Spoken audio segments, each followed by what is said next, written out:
ಹೊಸ ಆರ್ಥಿಕ ನೀತಿಯ ಬಹುಮುಖ್ಯ ಸುಧಾರಣೆಗಳಲ್ಲಿ ಒಂದು ಜಾಗತೀಕರಣ. ಜಾಗತೀಕರಣ ಇದನ್ನ ಇಂಗ್ಲಿಷಲ್ಲಿ ಗ್ಲೋಬಲೈಜೇಷನ್ ಅಂತ ಕರೀತಾರೆ. ಗ್ಲೋಬಲೈಜೇಷನ್ ಅಂತ ಕರೀತಾರೆ. ಜಾಗತೀಕರಣ ಅನ್ನುವಂಥದ್ದು ಇಡೀ ಆರ್ಥಿಕ ವ್ಯವಸ್ಥೆಯಲ್ಲಿ ಒಂದು ಕ್ರಾಂತಿ ಅಂತ ನಾವು ಕರಿಬಹುದು. ಯಾಕಂದ್ರೆ ಇದುವರೆಗೆ ಎಲ್ಲಾ ರಾಷ್ಟ್ರಗಳು ಕೇವಲ ತಮ್ಮ ರಾಷ್ಟ್ರದ ನಿರ್ಬಂಧಗಳನ್ನ ಹಾಕಿಕೊಂಡು ನಿರ್ದಿಷ್ಟ ಚೌಕಟ್ಟಿನಲ್ಲೇ ತಮ್ಮ ಆರ್ಥಿಕ ವ್ಯವಹಾರಗಳನ್ನ ಮಾಡ್ತಿದ್ವು. ಆದರೆ ಇಂದು ಜಾಗತೀಕರಣದ ಪರಿಕಲ್ಪನೆಯಲ್ಲಿ ಇಡೀ ಜಗತ್ತೇ ಒಂದು ರಾಷ್ಟ್ರ, ಇಡೀ ಜಗತ್ತೇ ಪರಸ್ಪರ ಒಗ್ಗೂಡಿ, ಎಲ್ಲಾ ರಾಷ್ಟ್ರಗಳು ಪರಸ್ಪರ ಒಗ್ಗೂಡಿ ಸಮನ್ವಯತೆಯಿಂದ ಎಲ್ಲಾ ಆರ್ಥಿಕ ಚಟುವಟಿಕೆಗಳನ್ನು ನಿಭಾಯಿಸ್ತಕ್ಕಂಥ ಕೆಲಸವನ್ನ ಜಾಗತೀಕರಣ ಇವತ್ತು ಮಾಡಿಕೊಟ್ಟಿದೆ. ಹಾಗಾಗಿ ಈ ಜಾಗತೀಕರಣ ಅನ್ನುವಂಥದ್ದು ಒಂದು ದೇಶದ ಆರ್ಥಿಕತೆಯನ್ನ ಇಡೀ ವಿಶ್ವದ ಆರ್ಥಿಕತೆಗೆ ಜೋಡಿಸುವ ಕಾರ್ಯ ಅಂತ ಕರೀತಾರೆ. ಅಂದ್ರೆ ಭಾರತದ ಆರ್ಥಿಕತೆಯನ್ನ ವಿಶ್ವದ ಆರ್ಥಿಕತೆಗೆ ಜೋಡಿಸುವ ಕಾರ್ಯಕ್ಕೆ ಜಾಗತೀಕರಣ ಅಂತ ಕರೀತಾರೆ. ಸಾಮಾನ್ಯವಾಗಿ ಈ ಜಾಗತೀಕರಣದ ಪ್ರಕ್ರಿಯೆಯಿಂದಾಗಿ ಇಡೀ ಪ್ರಪಂಚದಲ್ಲಿನ ಎಲ್ಲಾ ರಾಷ್ಟ್ರಗಳು ಎಲ್ಲಾ ರೀತಿಯ ಆರ್ಥಿಕ ವ್ಯವಹಾರಗಳನ್ನ ಬಹಳ ಸುಲಭವಾಗಿ ಮಾಡಬಹುದು. ಅಂದ್ರೆ ಇಲ್ಲಿ ರಾಷ್ಟ್ರ ಎನ್ನುವ ಪರಿಕಲ್ಪನೆ ಇಲ್ಲದೆ ಪ್ರಪಂಚದ ಯಾವುದೇ ರಾಷ್ಟ್ರ ಇನ್ಯಾವುದೇ ರಾಷ್ಟ್ರದಲ್ಲಿ ಬಂಡವಾಳ ತೊಡಗಿಸುವ, ಕಾರ್ಖಾನೆಗಳನ್ನ ಸ್ಥಾಪನೆ ಮಾಡುವ, ವ್ಯಾಪಾರ ಮಾಡುವ, ಬ್ಯಾಂಕ್ಗಳನ್ನ ಸ್ಥಾಪನೆ ಮಾಡುವ, ವಿಶ್ವವಿದ್ಯಾನಿಲಯಗಳನ್ನ ಸ್ಥಾಪನೆ ಮಾಡುವ, ಸಾರಿಗೆ ಸಂಪರ್ಕಗಳನ್ನ ನಿರ್ಮಾಣ ಮಾಡುವ, ವಿದ್ಯುತ್ ಉತ್ಪಾದನೆ ಮಾಡುವ ಕೆಲಸಗಳನ್ನ ಮಾಡ್ಬೋದು. ಹಾಗಾಗಿ ಇಲ್ಲಿ ಯಾವುದೇ ರಾಷ್ಟ್ರದ ಗಡಿಯ ಒಂದು ನಿರ್ಬಂಧ ಇಲ್ಲದೆ ಮತ್ಯಾವುದೋ ರಾಷ್ಟ್ರದಲ್ಲಿ ತನ್ನ ಆರ್ಥಿಕ ಚಟುವಟಿಕೆಗಳನ್ನ ಮುಕ್ತವಾಗಿ ನಡೆಸ್ತಕ್ಕಂಥ ಒಂದು ಚಟುವಟಿಕೆ ಜಾಗತೀಕರಣವಾಗಿದೆ. ಹಾಗಾಗಿ ಜಾಗತೀಕರಣದ ಪರಿಕಲ್ಪನೆಯಲ್ಲಿ ಯಾವುದೇ ಆರ್ಥಿಕ, ಸಾಮಾಜಿಕ, ಭೌಗೋಳಿಕ, ಸಾಂಸ್ಕೃತಿಕ ಗಡಿಗಳನ್ನ ಮೀರಿ ಇಡೀ ಆರ್ಥಿಕ ಚಟುವಟಿಕೆಗಳು ಇವತ್ತು ನಡೀತಾ ಇದೆ. ಹಾಗಾಗಿ ಈ ಜಾಗತೀಕರಣವನ್ನ ಒಂದು ರೀತಿಯಲ್ಲಿ ಇಡೀ ವಿಶ್ವದೇ ಒಂದು ಗ್ರಾಮ ಆಗಿದೆ, ಇಡೀ ವಿಶ್ವದೇ ಒಂದು ರಾಷ್ಟ್ರವಾಗಿದೆ. ಅದಕ್ಕೆ ಇದನ್ನು ಇಂಗ್ಲಿಷಲ್ಲಿ ಗ್ಲೋಬಲ್ ವಿಲೇಜ್ ಅಂತ ಕರೀತಾರೆ. ಇಂದು ನಾವು ಬಹಳ ಒಂದು ಸಣ್ಣ ಕಂಪ್ಯೂಟರ್ ವ್ಯವಸ್ಥೆ ಒಳಗಡೆ ಅಥವಾ ಒಂದು ಸಣ್ಣ ಸಿಸ್ಟಮ್ ಒಳಗಡೆ ಇಡೀ ಪ್ರಪಂಚದ ಮಾಹಿತಿಗಳನ್ನ ಕಲೆ ಹಾಕ್ಬೋದು. ಅಷ್ಟರ ಮಟ್ಟಿಗೆ ಜಾಗತೀಕರಣ ನಮ್ಮ ಆರ್ಥಿಕ ವ್ಯವಹಾರಗಳನ್ನ ಸುಲಭ ಮತ್ತು ಸರಳಗೊಳಿಸಿದೆ ಅನ್ನುವಂಥದ್ದು. ಇಂಥ ಜಾಗತೀಕರಣದ ಪ್ರಕ್ರಿಯೆಯಿಂದಾಗಿ ಸೃಷ್ಟಿಯಾದ ಒಂದು ಅಮೂಲ್ಯವಾದ ಬೆಳವಣಿಗೆ, ಮಹತ್ತರವಾದ ಬೆಳವಣಿಗೆ ಅಂತಂದ್ರೆ ಅದು ಹೊರಗುತ್ತಿಗೆ ಅನ್ನುವಂಥದ್ದು. ಹೊರಗುತ್ತಿಗೆ ಸೇವೆ ಇವತ್ತಿನ ಆರ್ಥಿಕ ವ್ಯವಸ್ಥೆಯಲ್ಲಿ ಒಂದು ಕ್ರಾಂತಿಯೇ ಉಂಟು ಮಾಡಿದೆ ಅಂತ ನಾವು ಹೇಳ್ಬೋದು. ಅದ್ರ ಅರ್ಥ ಔಟ್ಸೋರ್ಸಿಂಗ್ ಅಂತ ಕರೀತಾರೆ. ಹೊರಗುತ್ತಿಗೆ ಅಂದ್ರೆ ಏನು ಅಂದ್ರೆ ಯಾವುದೇ ಕಂಪನಿ ಅಥವಾ ಒಂದು ಉದ್ಯಮವು ತನಗೆ ಬೇಕಾಗಿರುವ ಸರಕು ಸೇವೆಗಳನ್ನ ಬೇರೆ ಮೂಲಗಳಿಂದ ಪಡೆಯುವುದಕ್ಕೆ ಇದನ್ನ ಹೊರಗುತ್ತಿಗೆ ಅಂತ ಕರೀತಾರೆ. ಅಂದ್ರೆ ಯಾವುದೇ ರಾಷ್ಟ್ರ ಅಥವಾ ಯಾವುದೇ ಒಂದು ರಾಷ್ಟ್ರದ ಕಂಪನಿಯು ತನಗೆ ಬೇಕಾಗಿರ್ತಕ್ಕಂಥ ಸರಕು ಸೇವೆಗಳನ್ನ ಬಾಹ್ಯ ಮೂಲಗಳಿಂದ ಪಡೆಯುವುದಕ್ಕೆ ಅದನ್ನ ನಾವು ಹೊರಗುತ್ತಿಗೆ ಅಂತ ಕರಿತೀವಿ. ಸೊ ಇಂಥ ಹೊರಗುತ್ತಿಗೆಯಿಂದಾಗಿ ಅದು ಅನೇಕ ರೀತಿಯ ಸೇವೆಗಳನ್ನ, ಅನೇಕ ರೀತಿಯ ಕಚ್ಚಾ ಸರಕುಗಳನ್ನ ಅಥವಾ ಸರಕುಗಳನ್ನ ಅದು ಹೊರಗುತ್ತಿಗೆ ಮೂಲಕ ಪಡೆಯಲು ಸಾಧ್ಯ ಆಗಿದೆ ಅನ್ನುವಂಥದ್ದು. ಇಲ್ಲಿ ಹೊರಗುತ್ತಿಗೆ ಮೂಲಕ ಯಾವ್ಯಾವ ಸೇವೆಗಳನ್ನ ಪಡಿಬಹುದು ಅಂತಂದ್ರೆ ಇಲ್ಲಿ ಬಹಳ ಮುಖ್ಯವಾಗಿ ಜಾಹೀರಾತು, ಭದ್ರತೆ, ಲೆಕ್ಕ, ಕಾನೂನು ಸಲಹೆ, ವೆಬ್ ಡಿಸೈನಿಂಗ್, ಧ್ವನಿ ಮುದ್ರಣ, ಚಲನಚಿತ್ರ ಸಂಕಲನ, ಬೋಧನೆ, ದೃಶ್ಯ ಸಂಕಲನ, ಹೀಗೆ ಅನೇಕ ರೀತಿಯ ಸೇವೆಗಳನ್ನ ನಾವು ಹೊರಗುತ್ತಿಗೆ ಮೂಲಕ ಪಡಿಬಹುದು ಅನ್ನುವಂಥದ್ದು. ಸಾಮಾನ್ಯವಾಗಿ ಹೊರಗುತ್ತಿಗೆ ಮೂಲಕ ಇಡೀ ಆರ್ಥಿಕ ಚಟುವಟಿಕೆಗಳು ಹೆಚ್ಚು ವ್ಯಾಪಕ ಆಗಿವೆ, ಹೆಚ್ಚು ಸರಳವಾಗಿವೆ, ಹೆಚ್ಚು ಸುಲಭವಾಗಿವೆ ಅಂತ ನಾವಿಲ್ಲಿ ಕರಿಬಹುದು. ಯಾಕಂದ್ರೆ ಹೊರಗುತ್ತಿಗೆ ಸೇವೆ ಇಷ್ಟು ವೈಪರೀತ್ಯ, ಇಷ್ಟು ವೈವಿಧ್ಯಮಯಗೊಳ್ಳಲಿಕ್ಕೆ ಕಾರಣ ದೂರ ಸಂಪರ್ಕ, ಮಾಹಿತಿಯಲ್ಲಿ ಆಗಿರ್ತಕ್ಕಂಥ ಮಹತ್ತರ ಬದಲಾವಣೆ ಅನ್ನುವಂಥದ್ದು. ಅಂದ್ರೆ ಮಾಹಿತಿ ತಂತ್ರಜ್ಞಾನದ ಬೆಳವಣಿಗೆಯಿಂದಾಗಿ ಇದು ಬಹಳ ಸುಲಭವಾಗಿ ಬೆಳೀತಕ್ಕಂಥ ಒಂದು ಪ್ರಮುಖವಾದ ಅಂಶ ಅನ್ನೋದನ್ನ ನಾವಿಲ್ಲಿ ಗಮನಿಸಬಹುದು. ಅದರಲ್ಲಿ ವಿಶೇಷವಾಗಿ ಹೊರಗುತ್ತಿಗೆಯಿಂದ ಭಾರತ ರಾಷ್ಟ್ರ ಹೆಚ್ಚು ಲಾಭಗಳನ್ನ ಕೂಡ ಪಡಿತಾ ಇದೆ. ಈಗ ಬಹಳಷ್ಟು ಮುಖ್ಯವಾಗಿ ಇನ್ಫೋಟೆಕ್ ಲಿಮಿಟೆಡ್ ಇರ್ಬೋದು, ಅಂದ್ರೆ ಪ್ರೈವೇಟ್ ಕಂಪನಿಗಳು ಬಹಳಷ್ಟು ಇಲ್ಲಿ ಸಾಕಷ್ಟು ಬೆಳವಣಿಗೆ ಸಾಧಿಸ್ತಾ ಇದೆ. ಅಂದ್ರೆ ಜೆನ್ ಪ್ಯಾಕ್ ಇರ್ಬೋದು ಅಥವಾ ಔಟ್ಸೋರ್ಸಿಂಗ್ ಹಬ್ ಇಂಡಿಯಾ ಇರ್ಬೋದು, ಇನ್ಫೋಸಿಸ್ ಪ್ರೈವೇಟ್ ಲಿಮಿಟೆಡ್ ಆಗಿರ್ಬೋದು, ಈ ಎಲ್ಲ ಕಂಪನಿಗಳು ಕೂಡ ಸಾಕಷ್ಟು ಪ್ರಮಾಣದಲ್ಲಿ ಈ ಹೊರಗುತ್ತಿಗೆ ಸೇವೆಗಳನ್ನ ಬೇರೆ ದೇಶಗಳಿಗೆ ಕೊಡ್ತಾ ಇದೆ. ಹಾಗಾಗಿ ಭಾರತದಲ್ಲಿ ಹೆಚ್ಚಿನ ಪ್ರಮಾಣದಲ್ಲಿ ಈ ಸೇವೆಗಳನ್ನ ಕೊಡ್ತಾ ಇರೋದ್ರಿಂದ ಸಹಜವಾಗಿ ನಮ್ಮ ದೇಶದ ವರಮಾನ ಜಾಸ್ತಿ ಆಗ್ತದೆ, ವಿದೇಶಿ ವಿನಿಮಯದ ಪ್ರಮಾಣ ಜಾಸ್ತಿ ಆಗ್ತದೆ, ಉದ್ಯೋಗ ಜಾಸ್ತಿ ಆಗ್ತಾ ಇದೆ. ಹಾಗಾಗಿ ಈ ಬೆನಿಫಿಟ್ಗಳು ಕೂಡ ನಾವು ಹೊರಗುತ್ತಿಗೆಯಿಂದ ನಾವು ಪಡಿತಾ ಇದ್ವಿ. ಆದ್ರೆ ಹೊರಗುತ್ತಿಗೆಯಿಂದ ಕೆಲವು ಅನಾನುಕೂಲಗಳು ಕೂಡ ಇವೆ. ಏನಂದ್ರೆ ಇಲ್ಲಿ ಅಭದ್ರತೆ ಇದೆ. ಸಾಮಾನ್ಯವಾಗಿ ಹೊರಗುತ್ತಿಗೆ ಸೇವೆಯನ್ನ ಪಡೆದಂತ ಯಾವುದೇ ಒಂದು ಸಂಸ್ಥೆ ತಕ್ಷಣ ತನಗೆ ಲಾಭ ಇಲ್ಲ ಅಂದ್ರೆ ಅದನ್ನ ಬಿಟ್ಬಿಡ್ಬಹುದು. ಅದೇ ರೀತಿ ಕೂಲಿಯ ದರ ಬಹಳ ಕಡಿಮೆ ಇದೆ. ನಮ್ಮ ದೇಶದಲ್ಲಿ ಹೊರಗುತ್ತಿಗೆಯನ್ನ ಕೊಡ್ತಕ್ಕಂತ ಅನೇಕ ಸಂಸ್ಥೆಗಳಿವೆ. ಆದರೆ ಬಾಹ್ಯ ರಾಷ್ಟ್ರಗಳು ಅಂದ್ರೆ ಬೇರೆ ರಾಷ್ಟ್ರಗಳು ಬಹಳ ಕಡಿಮೆ ಕೂಲಿಯನ್ನ ಕೊಡ್ತಾ ಇವೆ. ಆದರೂ ಕೂಡ ನಮ್ಮ ದೇಶದ ಕಂಪನಿಗಳು ಅಥವಾ ನಮ್ಮ ದೇಶದ ವಿವಿಧ ರೀತಿಯ ಶ್ರಮದ ಸೇವೆಗಳು, ತಂತ್ರಜ್ಞಾನ ಸೇವೆಗಳು ಅತ್ಯಂತ ಕೌಶಲ್ಯ ಭರಿತವಾಗಿವೆ. ಕಡಿಮೆ ಕೂಲಿಯಿಂದ ಕೂಡಿರೋದ್ರಿಂದ ಪ್ರಪಂಚದ ಶ್ರೀಮಂತ ರಾಷ್ಟ್ರಗಳನ್ನ ಇದು ಸೆಳೀತಾ ಇದೆ, ಆಕರ್ಷಣೆ ಮಾಡ್ತಾ ಇದೆ. ಹಾಗಾಗಿ ಹೊರಗುತ್ತಿಗೆಯಿಂದ ಭಾರತದ ಆರ್ಥಿಕ ವ್ಯವಸ್ಥೆಯಲ್ಲಿ ಒಂದು ರೀತಿಯ ಸಂಚಲನ ಉಂಟಾಗಿದೆ ಅಂತ ಕೂಡ ನಾವು ಇದನ್ನ ಕರಿಬಹುದು. ಒಂದು ರೀತಿಯ ಸಂಚಲನ ಉಂಟಾಗಿದೆ ಅಂದ್ರೆ ಹೊರಗುತ್ತಿಗೆಯ ಮೂಲಕ ಇಡೀ ಆರ್ಥಿಕ ವ್ಯವಸ್ಥೆಯಲ್ಲಿ ಒಂದು ರೀತಿಯ ಮಹತ್ತರವಾದ ಬದಲಾವಣೆಗಳನ್ನ ನಾವು ಕಾಣಬಹುದು ಅನ್ನುವಂಥದ್ದು. ಯಾಕೆಂದ್ರೆ ಬಹಳಷ್ಟು ಕಂಪನಿಗಳು ಈ ಒಂದು ಸೇವೆಗಳಲ್ಲಿ ಮಾಹಿತಿ ತಂತ್ರಜ್ಞಾನ ಮತ್ತು ದೂರ ಸಂಪರ್ಕದ ವಿವಿಧ ಇಲಾಖೆಗಳ ಮೂಲಕ ಹೆಚ್ಚಿನ ವಿದೇಶಿ ವಿನಿಮಯವನ್ನ ನಮಗೆ ತಂದುಕೊಡ್ತಾ ಇದೆ. ಹಾಗಾಗಿ ಹೊರಗುತ್ತಿಗೆ ಹೆಚ್ಚು ಪ್ರಾಮುಖ್ಯತೆಗೆ ಬಂದಿದೆ ಅನ್ನುವಂಥದ್ದು.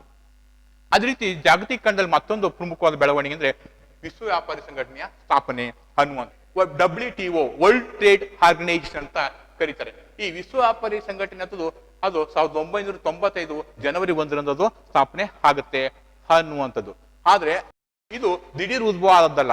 ಇದಕ್ಕಿಂತ ಮೊದಲು 1948ರಲ್ಲಿ ಗ್ಯಾಟ್ ಅನ್ನುವ ವ್ಯಾಪಾರಿ ಸಂಸ್ಥೆ ಇಡೀ ಪ್ರಪಂಚದಲ್ಲಿ ಸ್ಥಾಪನೆ ಆಗಿತ್ತು. ಗ್ಯಾಟ್ ಅಂದ್ರೆ general agreement on trade and tariff ಅಂತ ಕರೀತಾರೆ.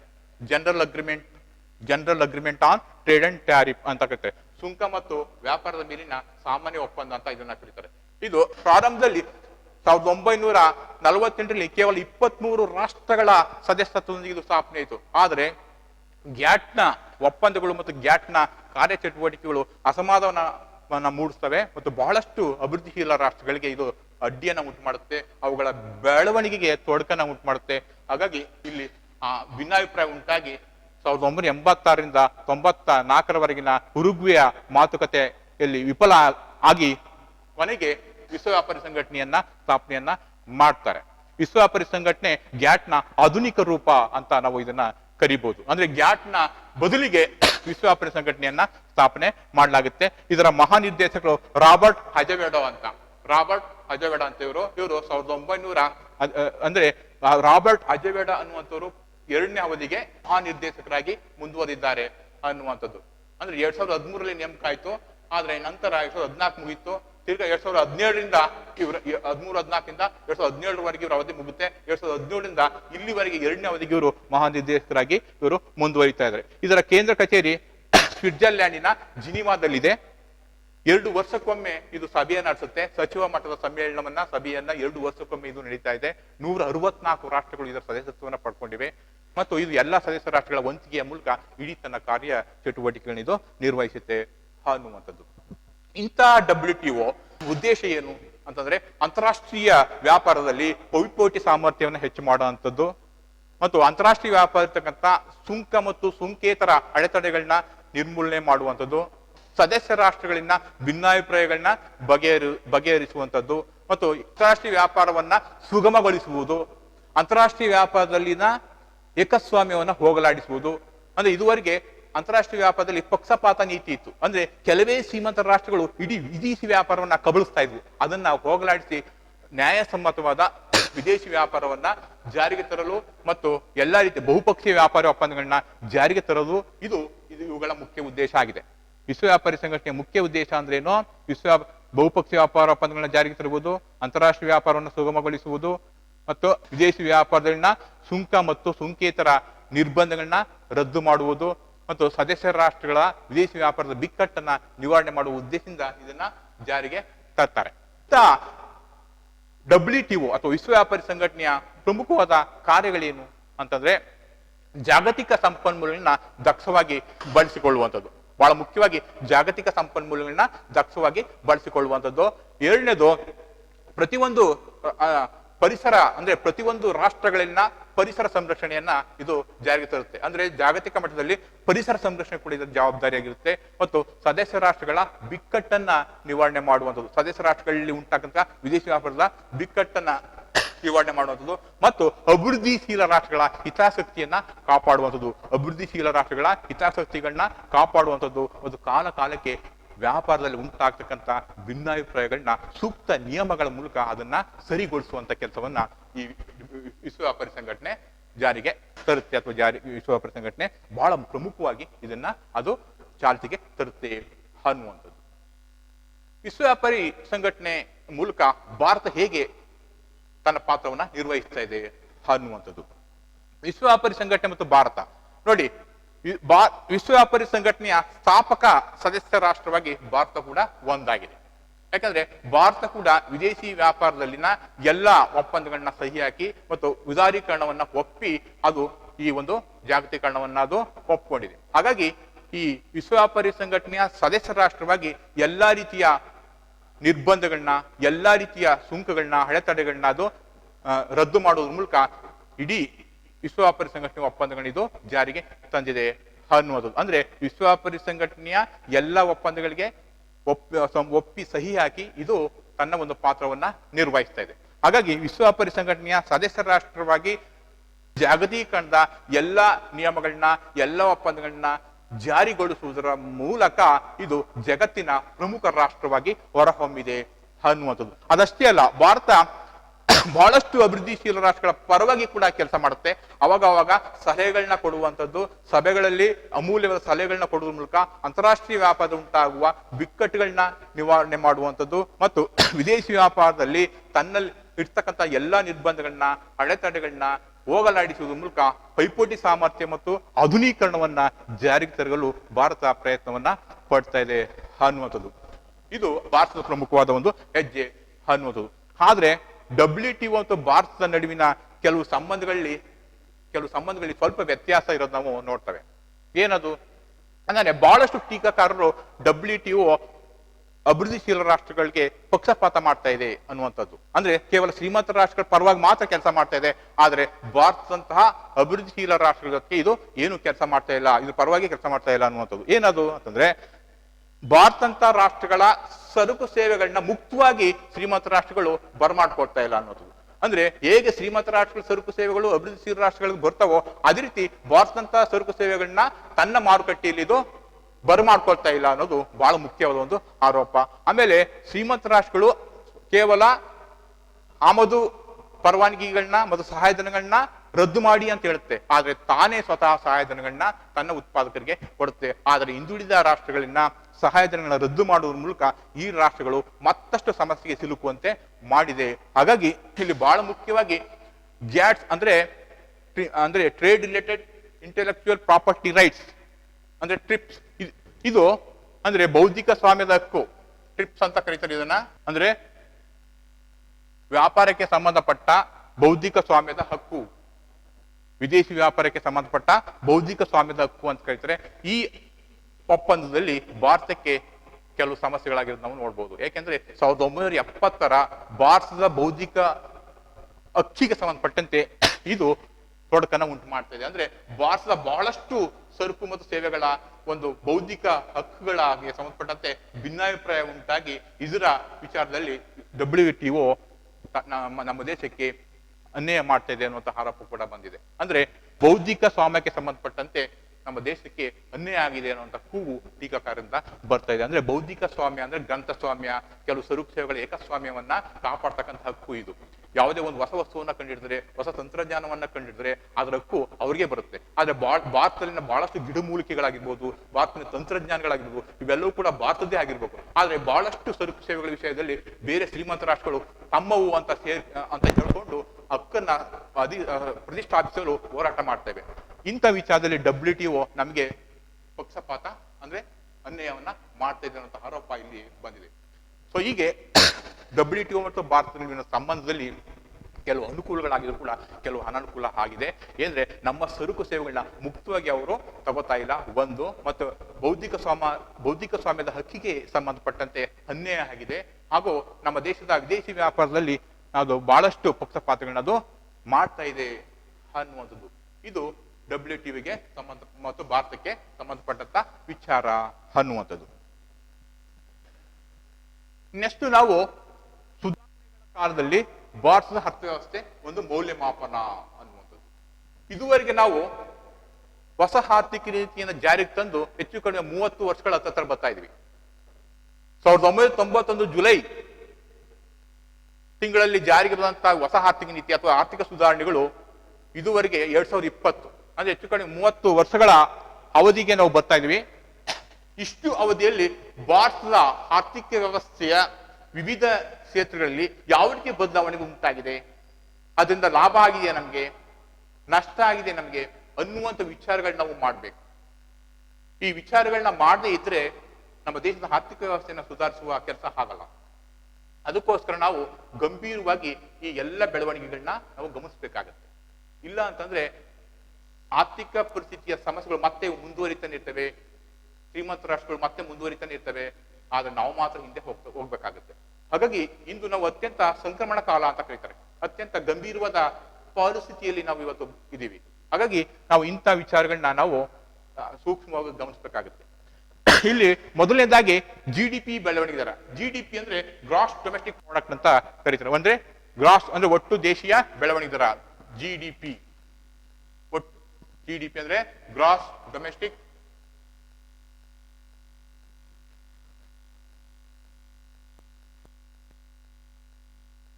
ಪ್ರಾಡಕ್ಟ್, ಒಟ್ಟು ದೇಶೀಯ ಉತ್ಪನ್ನ ಅಂತ ಕರೀತಾರೆ.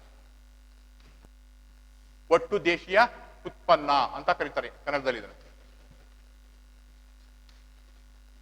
ಇದ್ರ ಬೆಳವಣಿಗೆ ದರ ಅಂದ್ರೆ ಒಟ್ಟು ರಾಷ್ಟ್ರೀಯ ವರಮಾನದ ಬೆಳವಣಿಗೆ ದರ ಶೇಕಡಾವಾರು ಹೇಗೆ ಬದಲಾವಣೆ ಆಗಿದೆ, ಹೊಸ ಆರ್ಥಿಕ ನೀತಿಗಳು ಅಥವಾ ಸುಧಾರಣೆಗಳು ಆರ್ಥಿಕ ಬೆಳವಣಿಗೆಯ ಮೇಲೆ ಯಾವ ರೀತಿ ಪರಿಣಾಮ ಉಂಟು ಮಾಡಿದೆ ಅನ್ನೋದನ್ನ ನಾವು ತಿಳ್ಕೊಂಡ್ರೆ ಆಗ ನಾವು ಹೊಸ ಆರ್ಥಿಕ ನೀತಿಯಿಂದ ಲಾಭ ಆಗಿದೆಯಾ ನಷ್ಟ ಆಗಿದೆಯಾ ಅನ್ನೋ ತೀರ್ಮಾನಕ್ಕೆ ನಾವು ಬರ್ಬೋದು. ಇಲ್ಲಿ 1980, 91, 92 ಒಂದು ಪ್ರತಿ 10 ವರ್ಷಗಳ ನಡುವೆ ಆಗಿರ್ತಕ್ಕಂಥ ಪ್ರತಿ ಕ್ಷೇತ್ರದ ಬೆಳವಣಿಗೆ ನಾವು ಗಮನಿಸೋಣ. ಇಲ್ಲಿ ನೋಡಿ, ಕೃಷಿ 80, 91ರ ಅವಧಿಯಲ್ಲಿ ಅಂದ್ರೆ 10 ವರ್ಷಗಳ ಅವಧಿಯಲ್ಲಿ ಬೆಳವಣಿಗೆ ದರ GDP ಬೆಳವಣಿಗೆ ದರ ಬರೀ 3.6 ಇತ್ತು. ನಂತರ 92, 2001 ಇದು 3.3ಕ್ಕೆ ಕಡಿಮೆ ಆಗಿದೆ. ನಂತರ 2002-07ಕ್ಕೆ 2.3ಕ್ಕೆ ಕಡಿಮೆ ಆಗಿದೆ. ನಂತರ 2007-12 ಅಂದ್ರೆ 5 ವರ್ಷಗಳ ಅವಧಿಯಲ್ಲಿ 3.2ಕ್ಕೆ ಸ್ವಲ್ಪ ಜಾಸ್ತಿ ಆಗಿದೆ. 2012-13ರಲ್ಲಿ 1.5 ಅಂದ್ರೆ ಗಣನೀಯ ಕುಸಿತವನ್ನ ಕಂಡಿದೆ. ಕೃಷಿ ಬೆಳವಣಿಗೆ ದರ ಯಾಕೆ ಗಣನೀಯ ಕುಸಿತವನ್ನ ಕಂಡಿದೆ? ಮಾನ್ಸೂನ್ನ ವೈಪರೀತ್ಯಗಳಾಗಿರ್ಬೋದು, ಅಥವಾ ಕೃಷಿಯ ಉತ್ತೇಜಕಗಳಲ್ಲಿ ಆಗಿರ್ತಕ್ಕಂಥ ಅನಾನುಕೂಲಗಳಾಗಿರ್ಬೋದು, ಅಥವಾ ಸಹಾಯಧನ ರದ್ದತಿ ಆಗಿರ್ಬೋದು, ಅಥವಾ ವಿಪರೀತ ಕಚ್ಚಾ ಸರಕುಗಳ ಅಥವಾ ಇನ್ಪುಟ್ಸ್ ಗಳ ಬೆಲೆ ಹೆಚ್ಚಳ ಆಗಿರ್ಬೋದು, ಬೇರೆ ಬೇರೆ ಕಾರಣಗಳಿಂದಾಗಿ ಇಲ್ಲಿ ಬೆಳವಣಿಗೆ ದರ ಕಡಿಮೆ ಇತ್ತು. 13-14 ಮಾತ್ರ ಕೃಷಿ ಬೆಳವಣಿಗೆ ದರ 4.2ಕ್ಕೆ ಜಂಪ್ ಆಗಿದೆ, ಅಂದ್ರೆ ಹೆಚ್ಚಾಗಿದೆ. ಯಾಕಂದ್ರೆ ಉತ್ತಮವಾದ ಮಾನ್ಸೂನ್ ಮತ್ತು ಒಳ್ಳೆಯ ಕೃಷಿಯ ಉತ್ಪಾದನೆ ಹೆಚ್ಚಾದ್ರಿಂದ ಸಹಜವಾಗಿ ಇಲ್ಲಿ 4.2ರಷ್ಟು ಬೆಳವಣಿಗೆ ಹೆಚ್ಚಾಗಿದೆ. ಅಂದ್ರೆ ಕೃಷಿಯಲ್ಲಿ ತಂದಂತ ಸುಧಾರಣೆಗಳು ಇಲ್ಲಿ ಕೆಲಸ ಮಾಡಿವೆ. ಆದ್ರೆ 2014-15 ಅತ್ಯಂತ ದುರಂತ ಇದು, -0.2 ಅತ್ಯಂತ ಕಳಪೆ ಸಾಧನೆ, ಅತ್ಯಂತ ಶೋಚನೀಯವಾದ ಅಧಪತನವನ್ನು ನಾವು ಈ 14-15ರಲ್ಲಿ ನೋಡ್ಬೋದು. ಅಂದ್ರೆ ಕೃಷಿಯಲ್ಲಿ ಅತ್ಯಂತ ಕಡಿಮೆ ಉತ್ಪಾದನೆಗೆ ಕೃಷಿಯ ಉತ್ಪಾದನೆ ಅತ್ಯಂತ ಮುಗ್ಗಟ್ಟಿಗೆ ಸಿಲುಕಿತ್ತು ಅಂತ ನಾವು ಇದನ್ನು ಗಮನಿಸಬಹುದು 14-15. ಆದ್ರೆ 2019ರಲ್ಲಿ ಇದು 2.88ಕ್ಕೆ ಸ್ವಲ್ಪ ಚೇತರಿಕೆಯನ್ನ ಕಂಡುಕೊಂಡಿದೆ ಅನ್ನೋದು. ಅಂದ್ರೆ ಯಾಕೆ ಹಿಂಗಾಗ್ತಾ ಇದೆ ಅಂದ್ರೆ ಕೃಷಿ ಕ್ಷೇತ್ರದಲ್ಲಿ ಆಗಿರ್ತಕ್ಕಂಥ ಬದಲಾವಣೆಗಳು ನಾವು ಸೂಕ್ಷ್ಮವಾಗಿ ಗಮನಿಸಿದಾಗ ಇದು ಅಂತ ಮಹತ್ತರವಾದ ಪರಿಣಾಮಗಳನ್ನು ಬೀರಿಲ್ಲ ಅನ್ನುವಂಥದ್ದು. ಕೃಷಿ ಕ್ಷೇತ್ರದ ಬದಲಾವಣೆಗಳು ಹೇಗಾಗಿದೆ, ಆರ್ಥಿಕ ಸುಧಾರಣೆಗಳು ಕೃಷಿ ಕ್ಷೇತ್ರ ಎಂತ ಪರಿಣಾಮಗಳನ್ನು ಬೀರಿದೆ ಅಂತಂದ್ರೆ ಆ ಬೆಳವಣಿಗೆ ದರವ ಬಹಳಷ್ಟು ಏರಿಳಿತ ಕಂಡಿದೆ. ಹೆಚ್ಚು ಕಡಿಮೆ ಅದು ಸರಾಸರಿ ಮಟ್ಟದಲ್ಲಿ ಆಗಿದೆ. ಯಾವ ಬೆಳವಣಿಗೆಯೂ ಕೂಡ ಆಗಿಲ್ಲ. ಕಾರಣ ಏನು ಅಂದ್ರೆ ಮತ್ತಷ್ಟು ಕಡಿಮೆ ಆಗುವಂತ ಸನ್ನಿವೇಶವನ್ನು ತೋರಿಸ್ತಾ ಇದೆ. ಇದಕ್ಕೆ ಕಾರಣ ಅಂದ್ರೆ ಭಾರತ ಕೃಷಿ ವ್ಯವಸ್ಥೆ ಅತ್ಯಂತ ಸೊರಗಿದ ದುರ್ಬಲವಾದ ಕೃಷಿ ಕ್ಷೇತ್ರ. ಯಾಕೆಂದ್ರೆ ಸಾಂಸ್ಥಿಕವಾಗಿ ಮತ್ತು ಹಿಡುವಳಿಗಳ ಮಟ್ಟದಲ್ಲಿ ಮತ್ತು ಸಹಾಯಧನಗಳ ರೀತಿಯಲ್ಲಿ ಉತ್ಪಾದನಾ ವೆಚ್ಚದಲ್ಲಿ ಸಾಕಷ್ಟು ಸಮಸ್ಯೆಗಳನ್ನ ಇದು ಕಂಡುಕೊಂಡಿದೆ. ಹಾಗಾಗಿ ಕೃಷಿ ಕ್ಷೇತ್ರದಲ್ಲಿ ಈ ಬದಲಾವಣೆಗಳಾಗ್ತದೆ. ಯಾಕಂದ್ರೆ ಆರ್ಥಿಕ ಸುಧಾರಣೆಯ ಸಂದರ್ಭದಲ್ಲಿ ಕೃಷಿ ಕ್ಷೇತ್ರಕ್ಕೆ ಕೊಡುವಂತ ಸಹಾಯಧನಗಳನ್ನ ರದ್ದು ಮಾಡಿದ್ರು, ಕೃಷಿ ಆಮದು ಪರವಾನಗಿಯನ್ನು ರದ್ದು ಮಾಡಿದ್ರು, ಅಂದ್ರೆ ಎಲ್ಲಾ ರೀತಿಯ ಸರಕುಗಳ ಆಮದಿನ ಮೇಲಿನ ನಿರ್ಬಂಧಗಳನ್ನ ರದ್ದು ಮಾಡಿದ್ರು, ಮತ್ತೆ ರಫ್ತು ಸುಂಕಗಳನ್ನ ರದ್ದು ಮಾಡಿದ್ರು, ಮತ್ತೆ ಆಮದು ಪರವಾನಗಿಗಳು ಆಮದು ಪರಿಮಾಣಾತ್ಮಕ ನಿರ್ಬಂಧಗಳನ್ನ ರದ್ದು ಮಾಡಿದ್ರಿಂದ, ಯಾವುದೋ ಕೃಷಿ ಉತ್ಪನ್ನಗಳ ಆಮದು ಪರಿಮಾಣಾತ್ಮಕ ನಿರ್ಬಂಧ ರದ್ದು ಮಾಡಿದ್ರಿಂದ ವಿದೇಶಿ ರಾಷ್ಟ್ರಗಳ ಕೃಷಿ ಸರಕುಗಳು ಭಾರತದ ಮಾರುಕಟ್ಟೆಗೆ ಬಂದವು. ಹಾಗಾಗಿ ಬೇರೆ ರಾಷ್ಟ್ರಗಳ ಸರಕುಗಳಿಗೆ ಬೇಡಿಕೆ ಹೆಚ್ಚಾಯ್ತು, ನಮ್ಮ ದೇಶದ ಕೃಷಿ ಸರಕುಗಳಿಗೆ ಬೇಡಿಕೆ ಕಡಿಮೆಯಾಗಿ ತೀರ ನಷ್ಟ ಉಂಟಾಯಿತು. ಜೊತೆಗೆ ಕೃಷಿ ಕ್ಷೇತ್ರದಲ್ಲಿ ಬಹಳ ಮುಖ್ಯವಾಗಿ ಉತ್ಪಾದನಾ ವೆಚ್ಚ ಹೆಚ್ಚಾಯ್ತು. ಯಾಕೆಂದ್ರೆ ಕೃಷಿ ಕ್ಷೇತ್ರದಲ್ಲಿ ಖರ್ಚು ಮಾಡತಕ್ಕಂತ ಮೂಲಭೂತ ಸೌಕರ್ಯಗಳಂತ ನೀರಾವರಿ, ಸಾರಿಗೆ ಸಂಪರ್ಕ, ವಿದ್ಯುತ್, ಸಂಶೋಧನೆ, ಮಾರುಕಟ್ಟೆ, ಬ್ಯಾಂಕಿಂಗ್ ಮುಂತಾದ ಕ್ಷೇತ್ರಗಳ ಮೇಲೆ ಸರ್ಕಾರದ ಹೂಡಿಕೆ ಏನಾಯ್ತು? ಕಡಿಮೆ ಆಯ್ತು. ಸರ್ಕಾರದ ಹೂಡಿಕೆ ಕಡಿಮೆ ಆಯ್ತು. ಹಾಗಾಗಿ ಸಹಜವಾಗಿ ಕೃಷಿ ಕ್ಷೇತ್ರ ಉತ್ಪಾದನೆ ಕಡಿಮೆ ಆಗ್ತಾ ಬಂತು. ಒಂದ್ ಕಡೆ ಉತ್ಪಾದನಾ ವೆಚ್ಚ ಹೆಚ್ಚಾಯ್ತು, ಇನ್ನೊಂದ್ ಕಡೆ ಆದಾಯ ಕಡಿಮೆ ಆಯ್ತು. ಹಾಗಾಗಿ ರೈತರು ವಿಧಿ ಇಲ್ಲದೆ ಅವರು ಆಹಾರ ಬೆಳೆಗಳ ಬದಲು ಏನ್ ಮಾಡಿದ್ರು? ಆಹಾರ ಬೆಳೆಗಳ ಬದಲು ವಾಣಿಜ್ಯ ಬೆಳೆಗಳನ್ನ ಬೆಳೆಯಕ್ಕೆ ಹೋದ್ರು. ವಾಣಿಜ್ಯ ಬೆಳೆಗಳನ್ನ ಬೆಳೆಯಕ್ಕೆ ಹೋದ್ರು ಅನ್ನೋದನ್ನ ನಾವಿಲ್ಲಿ ಗಮನಿಸಬಹುದು ಅನ್ನುವಂಥದ್ದು. ವಾಣಿಜ್ಯ ಬೆಳೆಗಳನ್ನ ಬೆಳೆಯಲು ಹೋದ್ರು ಅಂದ್ರೆ ಕೃಷಿಯಲ್ಲಿನ ಬದಲಾವಣೆಗಳು. ಹೊಸ ಆರ್ಥಿಕ ನೀತಿಯಿಂದ ಕೃಷಿಯಲ್ಲಿ ಎಂತ ಬದಲಾವಣೆ ಆಯ್ತು ಅಂತಂದ್ರೆ ಕೃಷಿಯ ಕ್ಷೇತ್ರ ಮೇಲೆ ಸಾರ್ವಜನಿಕ ಬಂಡವಾಳ ಹೂಡಿಕೆ ಕಡಿಮೆ ಆಯ್ತು, ಸರ್ಕಾರ ಹೂಡಿಕೆ ಕಡಿಮೆ ಆಯ್ತು. ಯಾಕೆ ಕಡಿಮೆ ಆಯ್ತು ಅಂದ್ರೆ ಸಹಾಯಧನವನ್ನ ರದ್ದು ಮಾಡಿದ್ರು. ರಸಗೊಬ್ಬರ, ಬಿತ್ತನೆ ಬೀಜಗಳಿಗೆ ಕೊಟ್ಟ ಸಹಾಯಧನ ರದ್ದು ಮಾಡಿದ್ರು. ಮತ್ತು ಸರ್ಕಾರ ಮೂಲಭೂತ ಸೌಕರ್ಯಗಳ ಮೇಲೆ ಮಾಡಿಸಿದ ಖರ್ಚುಗಳು ಕಡಿಮೆ ಇದ್ವು. ಹಾಗಾಗಿ ಸಾರಿಗೆ ಸಂಪರ್ಕ, ವಿದ್ಯುತ್, ನೀರಾವರಿ, ರಸ್ತೆ, ಮಾರುಕಟ್ಟೆ ಇವುಗಳ ಪ್ರಮಾಣ ಕೂಡ ಕಡಿಮೆ ಆಯ್ತಾ ಬಂತು. ಹಾಗಾಗಿ ಕೃಷಿಗೆ ಅಗತ್ಯವಾಗಿದ್ದ ಎಲ್ಲ ಮೂಲ ಸೌಕರ್ಯಗಳು ಕೊರತೆ ಉಂಟಾಗುತ್ತೆ. ಇನ್ನೊಂದ್ ಕಡೆ ಸರ್ಕಾರ ಕೊಡ್ತಿದ್ದ ಸಹಾಯಧನಗಳು ರದ್ದಾಗ್ತವೆ. ಇನ್ನೊಂದ್ ಕಡೆ ವಿದೇಶಿ ರಾಷ್ಟ್ರಗಳಿಂದ ಎಲ್ಲಾ ರೀತಿಯ ಕೃಷಿ ಸರಕುಗಳು ಅತ್ಯಂತ ಕಡಿಮೆ ಬೆಲೆಯಲ್ಲಿ ಭಾರತದ ಮಾರುಕಟ್ಟೆಯಲ್ಲಿ ಸಿಗ್ತವೆ. ಹಾಗಾಗಿ ಇಡೀ ಹೊರಗಿದ್ದ ಅಂದ್ರೆ ಹಿಂದುಳಿದಿರ್ತಕ್ಕಂಥ ಕೃಷಿ ಕ್ಷೇತ್ರ ಮತ್ತಷ್ಟು ಹಿಂದುಳಿಯಲು ಆರಂಭ ಆಗುತ್ತೆ. ಹಾಗಾಗಿನೇ ನಮ್ಮ ದೇಶದಲ್ಲಿ ಭಾರತ ರೈತರು ಆತ್ಮಹತ್ಯೆ ಮಾಡ್ಕೊಳ್ತಾ ಇರೋದು, ಬಹಳಷ್ಟು ಗ್ರಾಮೀಣ ಪ್ರದೇಶದ ರೈತರು ನಗರ ಪ್ರದೇಶಕ್ಕೆ ವಲಸೆ ಹೋಗ್ತಾ ಇರೋದು, ಬಹಳಷ್ಟು ರೈತರು ಬಹಳಷ್ಟು ಸಮಸ್ಯೆಗಳನ್ನ ಅನುಭವಿಸ್ತಾ ಇರೋದನ್ನ ನಾವು ಗಮನಿಸಬಹುದು. ಹೆಚ್ಚು ಕಡಿಮೆ ಭಾರತದ ಕೃಷಿ ವ್ಯವಸ್ಥೆ ಹೇಗಿದೆ ಅಂದ್ರೆ ನಿಮಗೆ ಗೊತ್ತಿರುತ್ತೆ. ಅತ್ಯಂತ ಚಿಕ್ಕ ಚಿಕ್ಕ ಹಿಡುವಳಿಗಳೇ 70% ಇದೆ. ಈ ಚಿಕ್ಕ ಚಿಕ್ಕ ಹಿಡುವಳಿ ಯಾವ ಸುಧಾರಣೆಯನ್ನು ಕೂಡ ಮಾಡಕ್ಕಾಗಲ್ಲ ಮತ್ತು ಸಾಂಸ್ಥಿಕವಾಗಿ ಯಾವ ಬದಲಾವಣೆಗಳು ಸರ್ಕಾರ ಜಾರಿಗೆ ತಂದಿಲ್ಲ. ಹಾಗಾಗಿ ಈ ಕ್ಷೇತ್ರಕ್ಕೆ ಹೊಸ ಆರ್ಥಿಕ ನೀತಿ ಅತ್ಯಂತ ಕೆಟ್ಟ ಪರಿಣಾಮವನ್ನ ಉಂಟು ಮಾಡಿದೆ ಅಂತ ಹೇಳ್ಬೋದು. ಆಯ್ತಾ? ಕೃಷಿ ಕ್ಷೇತ್ರವನ್ನ ಬದಲಾವಣೆ ಮಾಡ್ಬೇಕು ಅಂತಂದ್ರೆ ನಮ್ಮದೇ ಆದ ಆಂತರಿಕ ವಲಯದಲ್ಲಿ ಸಾಕಷ್ಟು ಬದಲಾವಣೆಗಳನ್ನ ಮಾಡ್ಬೇಕಾಗುತ್ತೆ, ಸಾಕಷ್ಟು ಕ್ರಮಗಳನ್ನ ಕೈಗೊಳ್ಬೇಕಾಗುತ್ತೆ ಅನ್ನೋದು. ಹಾಗಾಗಿ ಕೃಷಿ ಕ್ಷೇತ್ರದಲ್ಲಿ ಉದ್ಯೋಗ ಕಡಿಮೆ ಆಯ್ತು, ಆದಾಯ ಕಡಿಮೆ ಆಯ್ತು ಮತ್ತು ವಾಣಿಜ್ಯ ಬೆಳೆಗಳನ್ನ ಮಾತ್ರ ಉತ್ಪಾದನೆ ಮಾಡಿ ಆಹಾರದ ಉತ್ಪಾದನೆ ಕಡಿಮೆ ಆಯ್ತು. ಆಹಾರ ಉತ್ಪಾದನೆ ಕಡಿಮೆ ಆಯ್ತು, ವಾಣಿಜ್ಯ ಬೆಳೆಗಳನ್ನ ಹೆಚ್ಚು ಉತ್ಪಾದನೆ ಮಾಡಿ ಹೆಚ್ಚು ರಫ್ತು ಮಾಡಲು ಹೋದ್ರು. ಹಾಗಾಗಿ ಇಲ್ಲಿ ಅವುಗಳ ಸಂಖ್ಯೆ ಕಡಿಮೆ ಆಯ್ತು ಅನ್ನೋದು ನಾವಿಲ್ಲಿ ಗಮನಿಸಬಹುದು ಅನ್ನುವಂಥದ್ದು ಆಗ್ತದ್ದು. ಇನ್ನು ಕೈಗಾರಿಕೆಯಲ್ಲಿನ ಬದಲಾವಣೆಗಳು. ಕೈಗಾರಿಕೆಯಲ್ಲಿನ ಬದಲಾವಣೆಗಳು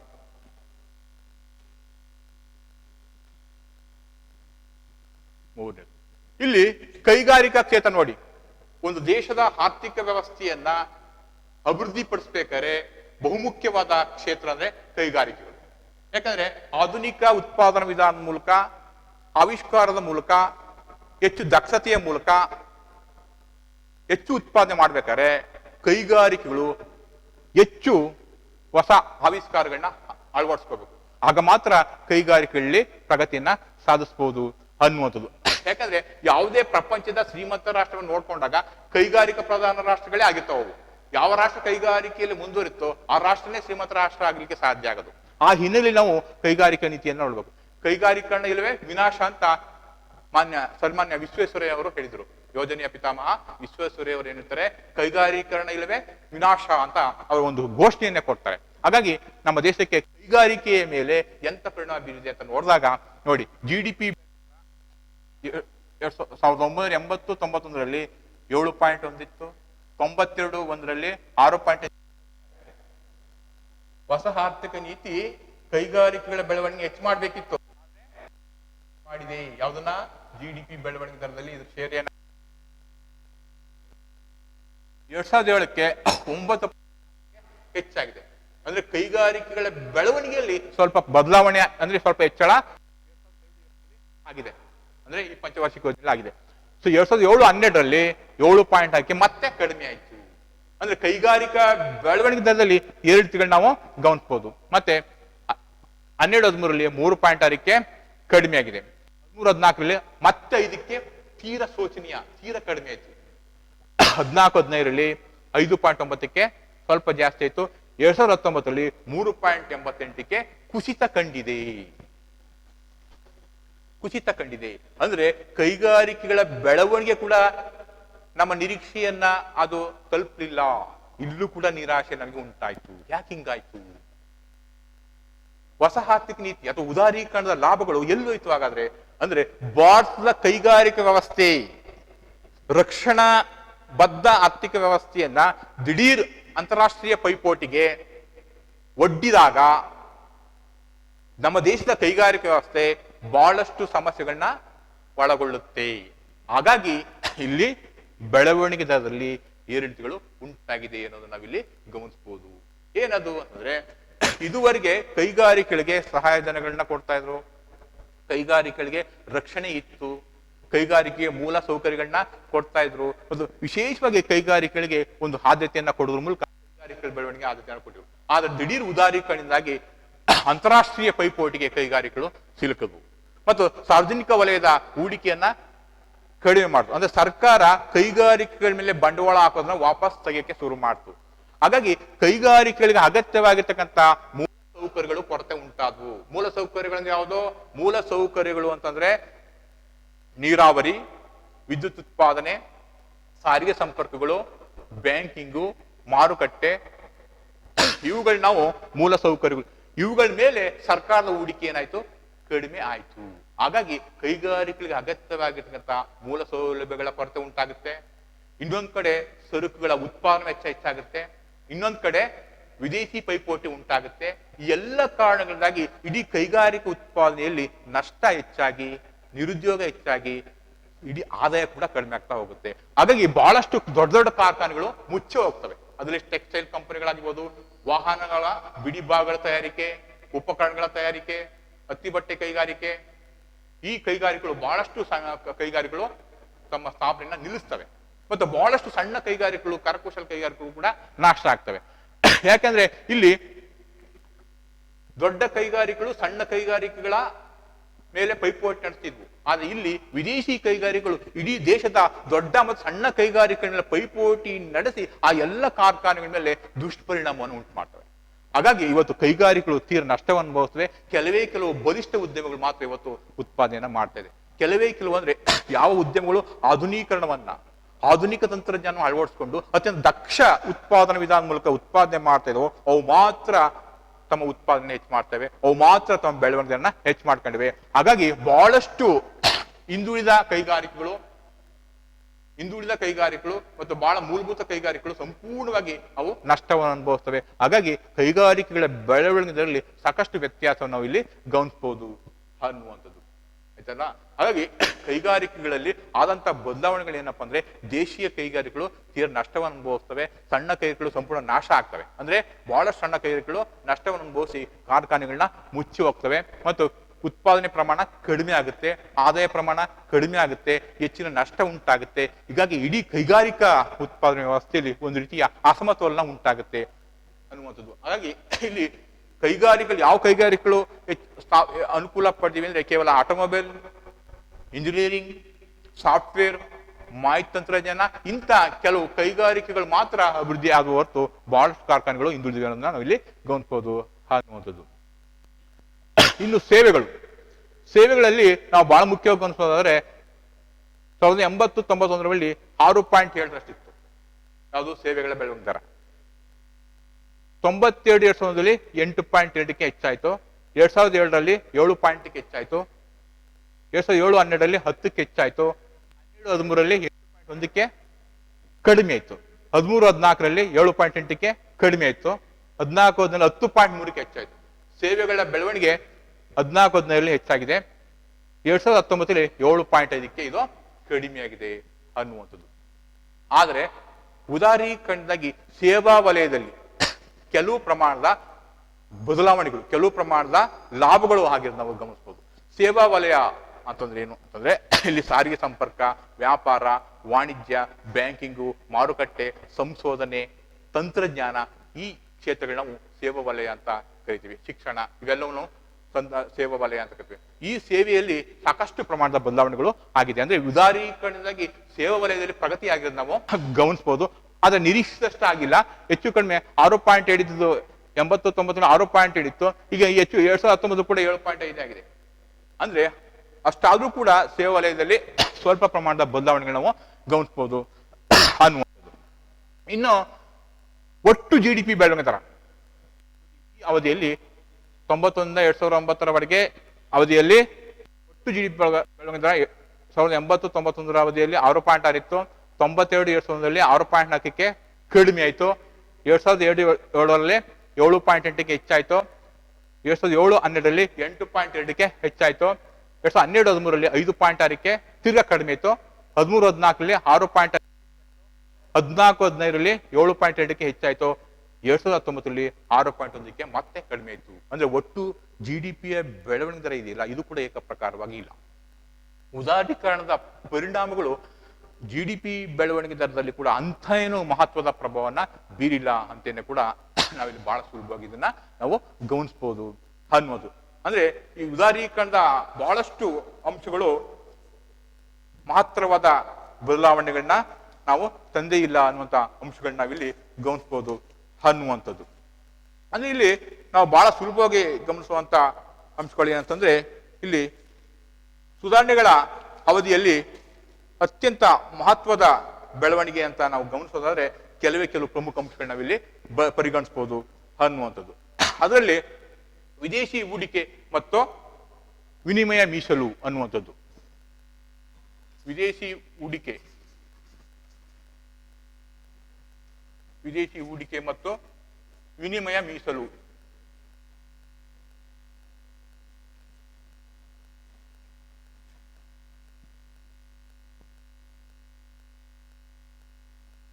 ಮೀಸಲಿನಲ್ಲಿ ಬದಲಾವಣೆ. ಉದಾರೀಕರಣದ ಪರಿಣಾಮವಾಗಿ ವಿದೇಶಿ ಹೂಡಿಕೆ ಮತ್ತು ವಿದೇಶಿ ವಿನಿಮಯ ಮೀಸಲಿನ ಎರಡೂ ಕೂಡ ಬದಲಾವಣೆ ಆಗಿದೆ ನಾವಿಲ್ಲಿ ಗಮನಿಸಬಹುದು. ವಿದೇಶಿ ಹೂಡಿಕೆ ಅಂದ್ರೆ ಇದರಲ್ಲಿ ಎರಡು ವಿಧ ಬರುತ್ತೆ, FDI ಮತ್ತು FII. FDI ಅಂದ್ರೆ ಫಾರಿನ್ ಡೈರೆಕ್ಟ್ ಇನ್ವೆಸ್ಟ್ಮೆಂಟ್.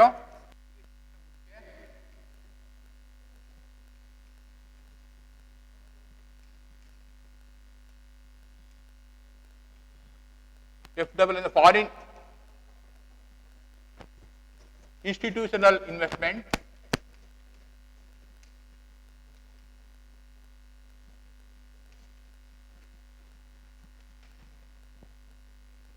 ವಿದೇಶಿ ನೇರ ಹೂಡಿಕೆ ಮತ್ತು ವಿದೇಶಿ ಸಾಂಸ್ಥಿಕ ಹೂಡಿಕೆ. FDI ಅಂದ್ರೆ ವಿದೇಶಿ ನೇರ ಹೂಡಿಕೆ, ವಿದೇಶಿ ಸಾಂಸ್ಥಿಕ ಹೂಡಿಕೆ ಅಂತ ಕರೀತಾರೆ. ಇವೆರಡು ಸೇರಿ ವಿದೇಶಿ ಹೂಡಿಕೆ ಅಂತ ನಾವು ಕರೀತಾರೆ. ವಿದೇಶಿ ನೇರ ಹೂಡಿಕೆ ಮತ್ತು ವಿದೇಶಿ ಸಾಂಸ್ಥಿಕ ಹೂಡಿಕೆ ಇವೆರಡು ನಾವು ವಿದೇಶಿ ಹೂಡಿಕೆ ಅಂತ ನಾವಿಲ್ಲಿ ಕರಿತೀವಿ. ಇದರಲ್ಲಿ ಹೆಚ್ಚಳ ಆಗಿ ನಾವು ಗಮನಿಸಬಹುದು. ಅಂದ್ರೆ 1990-91 $100 ಮಿಲಿಯನ್ ವಿದೇಶಿ ಹೂಡಿಕೆ. ಅದು 2017-18ಕ್ಕೆ ಇದು $36 ಬಿಲಿಯನ್ ಹೆಚ್ಚಾಗುತ್ತೆ. ಯಾವುದೋ ವಿದೇಶಿ ಹೂಡಿಕೆ ಅಂದ್ರೆ $100 ಮಿಲಿಯನ್ $36 ಬಿಲಿಯನ್ ವಿದೇಶಿ ಹೂಡಿಕೆ ಹೆಚ್ಚಾಗುತ್ತೆ ಅನ್ನೋದನ್ನ ನಾವಿಲ್ಲಿ ಗಮನಿಸಬಹುದು ಅನ್ನುವಂಥದ್ದು. ಅಂದ್ರೆ ಗಣನೀಯ ಪ್ರಮಾಣದ ಹೆಚ್ಚಳವನ್ನ ನಾವಿಲ್ಲಿ ವಿದೇಶಿ ಹೂಡಿಕೆಯಲ್ಲಿ ಹೆಚ್ಚಾಗಿದೆ. ಅಂದ್ರೆ ಉದಾರೀಕರಣದ ಫಲವಾಗಿ ವಿದೇಶಿ ಹೂಡಿಕೆ ಪ್ರಮಾಣ ಹೆಚ್ಚಾಗಿದೆ. $100 ಮಿಲಿಯನ್ 91ನೇ ಇಸ್ವಿ. 2017-18ಕ್ಕೆ ಇದು ಎಷ್ಟಕ್ಕೆ ಹೆಚ್ಚಾಗಿದೆ? $36 ಬಿಲಿಯನ್ ಇದು ಹೆಚ್ಚಾಗಿದೆ ಅನ್ನೋದನ್ನ ನಾವಿಲ್ಲಿ ಗಮನಿಸಬಹುದು. ಅದೇ ರೀತಿ ವಿದೇಶಿ ವಿನಿಮಯ ಮೀಸಲು. ವಿದೇಶಿ ವಿನಿಮಯ ಮೀಸಲು ಫಾರಿನ್ ಎಕ್ಸ್ಚೇಂಜ್ ರಿಸರ್ವ್ ಅಂತ ಕರೀತಾರೆ ಇದನ್ನ ಇಂಗ್ಲಿಷ್ ಅಲ್ಲಿ. Foreign exchange reserve. ವಿದೇಶಿ ವಿನಿಮಯ ಮೀಸಲು ಕೂಡ ಗಣನೀಯ ಪ್ರಮಾಣದಲ್ಲಿ ಹೆಚ್ಚಳ ಆಗಿರೋದು ನಾವಿಲ್ಲಿ ಗಮನಿಸಬಹುದು ಅನ್ನೋದನ್ನ ನಾವಿಲ್ಲಿ ನೋಡ್ಬೋದು. ವಿದೇಶಿ ವಿನಿಮಯದ ಮೀಸಲು ಪ್ರಮಾಣವು 1990-91 $6 ಬಿಲಿಯನ್ ಇತ್ತು. $6 ಬಿಲಿಯನ್ ಇತ್ತು. ಇದು 2017-18ಕ್ಕೆ $321 ಬಿಲಿಯನ್ ಹೆಚ್ಚಾಗಿದೆ. ವಿದೇಶಿ ವಿನಿಮಯ ಮೀಸಲು ಪ್ರಮಾಣವು $6 ಬಿಲಿಯನ್ $321 ಹೆಚ್ಚಾಗಿದೆ ಅನ್ನೋದನ್ನ ನಾವಿಲ್ಲಿ ಗಮನಿಸಬಹುದು. ಹಾಗಾಗಿ ವಿದೇಶಿ ವಿನಿಮಯ ಮೀಸಲು ಪ್ರಮಾಣವು ಅತ್ಯಂತ ಗರಿಷ್ಠ ಮಟ್ಟದಲ್ಲಿದೆ. ಪ್ರಪಂಚದ ಅತ್ಯಧಿಕ ವಿನಿಮಯ ಮೀಸಲು ಪಡೆಯುವ ರಾಷ್ಟ್ರಗಳಲ್ಲಿ ಭಾರತ ಕೂಡ ಒಂದು ಅನ್ನುವ ಹೆಗ್ಗಳಿಕೆಯನ್ನ ಪಡೆದಿದೆ. ಹಾಗಾಗಿ ವಿದೇಶಿ ವಿನಿಮಯ ಮೀಸಲು ಪ್ರಮಾಣ ಗಣನೀಯ ಪ್ರಮಾಣದಲ್ಲಿ ಹೆಚ್ಚಳ ಆಗಿದ್ದು ನಾವಿಲ್ಲಿ ಗಮನಿಸಬಹುದು ಅನ್ನೋದು. ಇದರಲ್ಲಿ ನಾವು ಸ್ವಲ್ಪ ಪ್ರಗತಿಯನ್ನ ಕಂಡಿದ್ವಿ ಅನ್ನುವಂಥದ್ದು. ಇನ್ನಷ್ಟು ಕೋಶೀಯ ನೀತಿಯಲ್ಲಿ ಆಗಿರ್ತಕ್ಕಂಥ ಬದಲಾವಣೆಗಳು ಅನ್ನುವಂಥದ್ದು. 5ನೇದು ಕೋಶೀಯ ನೀತಿಯಲ್ಲಿ ಆಗಿರ್ತಕ್ಕಂಥ ಬದಲಾವಣೆಗಳು. ಕೋಶೀಯ ನೀತಿಯ ಬದಲಾವಣೆಗಳು.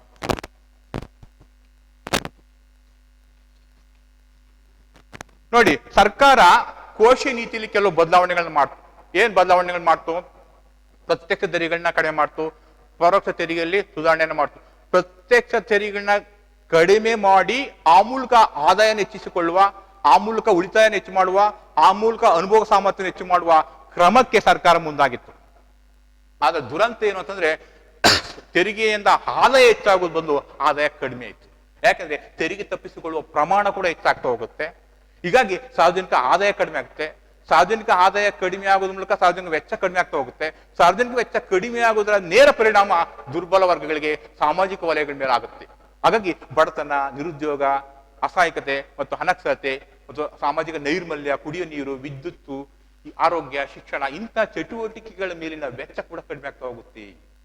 ಇದು ಉದಾರೀಕರಣದಿಂದ ಆಗಿರ್ತಕ್ಕಂಥ ಮೊದಲ ಒಡೆತ ಅಂತ ಕೂಡ ನಾವು ಇದನ್ನ ಗಮನಿಸಬಹುದು ಅನ್ನುವಂಥದ್ದು. ಹಾಗಾಗಿ ಕೋಶೀಯ ನೀತಿಯಲ್ಲಿ ಸರ್ಕಾರ ತನ್ನ ಪಾತ್ರನ ಕಡಿಮೆ ಮಾಡಿ ವೆಚ್ಚವನ್ನ ಕಡಿಮೆ ಮಾಡುವುದರ ಮೂಲಕ ಇಡೀ ದೇಶದ ಆಂತರಿಕ ಸಾಮಾಜಿಕ ವ್ಯವಸ್ಥೆ, ಆಂತರಿಕ ಆರ್ಥಿಕ ವ್ಯವಸ್ಥೆ ಮತ್ತಷ್ಟು ದುರ್ಬಲಗೊಳಿಸ್ತೇನೋ ಅನ್ನುವಂಥ ಭಾವನೆ ಇಲ್ಲಿ ಉಂಟಾಗುತ್ತೆ. ಹಾಗಾಗಿ ಕೋಶೀಯ ನೀತಿಯಲ್ಲಿ ಆಗಿರ್ತಕ್ಕಂಥ ಸುಧಾರಣೆಗಳನ್ನ ಇಲ್ಲಿ ನಾವು ಮತ್ತೊಮ್ಮೆ ಪರಿಶೀಲಿಸಿ ಸರ್ಕಾರ ಅದ್ರ ಬಗ್ಗೆ ಹೆಚ್ಚಿನ ಗಮನವನ್ನ ವಹಿಸಬೇಕಾಗತ್ತೆ ಅನ್ನುವಂಥದ್ದು ಆಗ್ತದೆ. Next point ಇದಲ್ವಾ 6.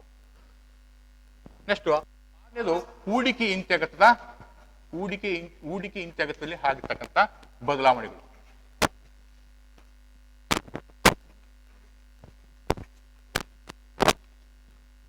ಸಾಮಾನ್ಯವಾಗಿ ಹೂಡಿಕೆ ಹಿಂತೆಗೆತದ ಬದಲಾವಣೆಗಳು ಭಾರತದ ಖಾಸಗೀಕರಣದ ಮತ್ತೊಂದು ಮಜಲು ಅಂದ್ರೆ ಹೂಡಿಕೆ ಹಿಂತೆಗೆತ, ಡಿಸ್ಇನ್ವೆಸ್ಟ್ಮೆಂಟ್ ಅಂತ ಕರೀತಾರೆ.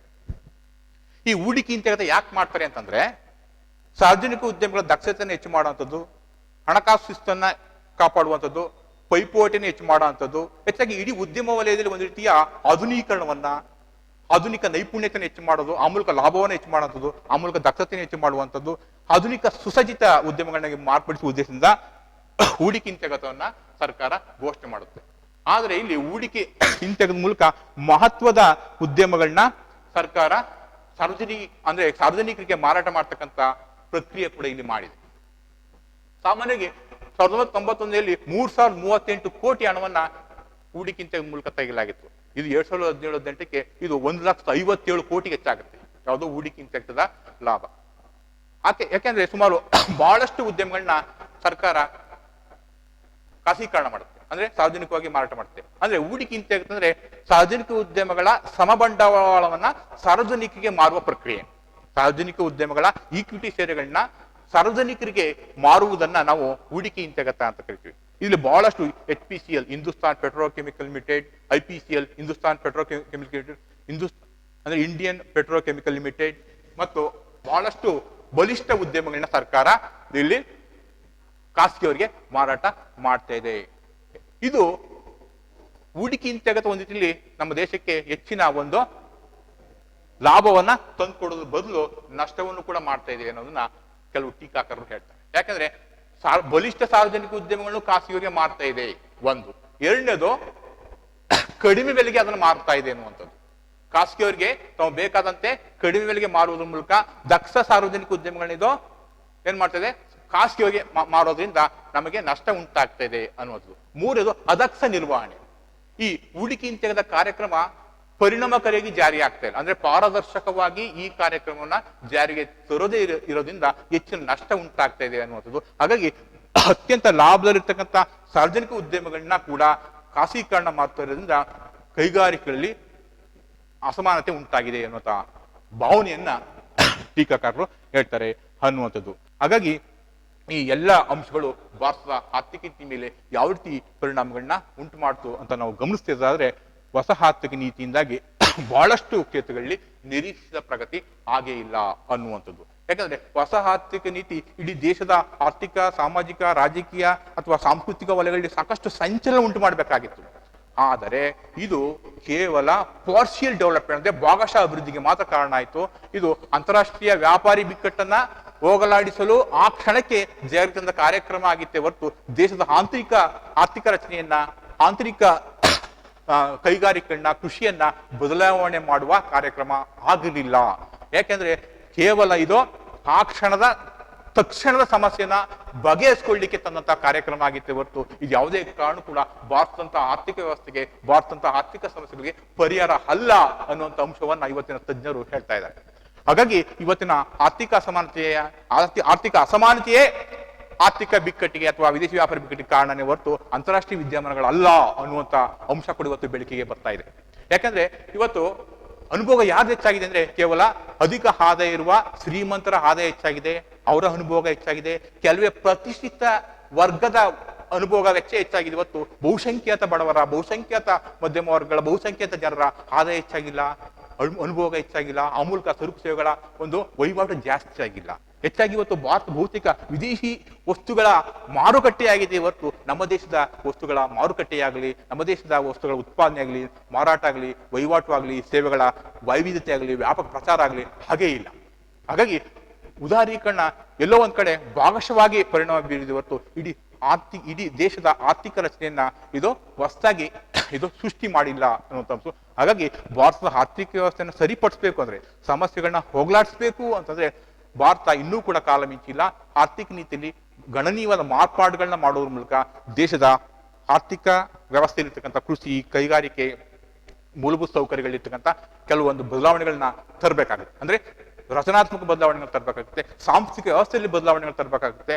ಆಧುನಿಕ ವಿಧಿವಿಧಾನಗಳನ್ನು ಅನುಸರಿಸೋದ್ರ ಮೂಲಕ ಇಡೀ ದೇಶದ ಆರ್ಥಿಕ ವ್ಯವಸ್ಥೆಗೆ ಹೊಸ ಪರಿಸರವನ್ನ ಉಂಟು ಮಾಡಬೇಕಾಗುತ್ತೆ ಅನ್ನೋದು.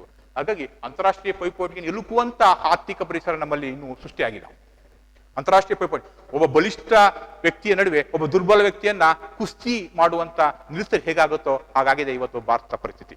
ಅಂದ್ರೆ ಅಂತಾರಾಷ್ಟ್ರೀಯಲ್ಲಿ ಬಲಿಷ್ಠ ಶ್ರೀಮಂತ ಆರ್ಥಿಕತೆ ಸ್ವಿಟ್ಜರ್ಲ್ಯಾಂಡ್, ಸ್ವೀಡನ್, ಅಮೆರಿಕಂತ ರಾಷ್ಟ್ರ ಮುಂದೆ ಭಾರತದಂತ ದುರ್ಬಲ ರಾಷ್ಟ್ರ, ಭಾರತದಂತ ಅತ್ಯಂತ ಅಧಿಕ ವೆಚ್ಚದಲ್ಲಿ ಉತ್ಪಾದನೆ ಮಾಡ್ತಕ್ಕಂಥ ಕೈಗಾರಿಕೆಗಳು ಅತ್ಯಂತ ಕಡಿಮೆಯಲ್ಲಿ ವಸ್ತುಗಳನ್ನ ಮಾರಾಟ ಮಾಡೋಕ್ಕಾಗಲ್ಲ.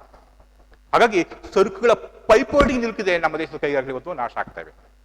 ಇದು ಈ ಕ್ಷಣದ ವಿದ್ಯಮಾನ. ಹಾಗಾಗಿ ಇಡೀ ಆರ್ಥಿಕ ವ್ಯವಸ್ಥೆಯಲ್ಲಿ ಅತ್ಯಂತ ವೈಜ್ಞಾನಿಕವಾದ, ಅತ್ಯಂತ ಮನೋವೈಜ್ಞಾನಿಕವಾದ, ಭೌಗೋಳಿಕ ಹಿನ್ನೆಲೆಯ, ಅತ್ಯಂತ ವ್ಯಾಪಕವಾದ, ಅತ್ಯಂತ ಆಂತರಿಕವಾದ ಹೊಸ ಆರ್ಥಿಕ ನೀತಿಗಳನ್ನ ಜಾರಿಗೆ ತರುವುದ್ರ ಮೂಲಕ, ಅದು ಪರಿಣಾಮಕಾರಿಯಾಗಿ ಜಾರಿಗೆ ತರುವುದ್ರ ಮೂಲಕ ಮಾತ್ರ ಜಡ್ಡು ಹಿಡಿದಿರ್ತಕ್ಕಂಥ ಆರ್ಥಿಕ ವ್ಯವಸ್ಥೆಗೆ ಹೊಸ ಚೈತನ್ಯವನ್ನ ತರಬಹುದು ಅನ್ನೋದೇ ಈ ಕ್ಷಣದ ಒಂದು ಅಂಶ ಅನ್ನುವಂಥದ್ದು.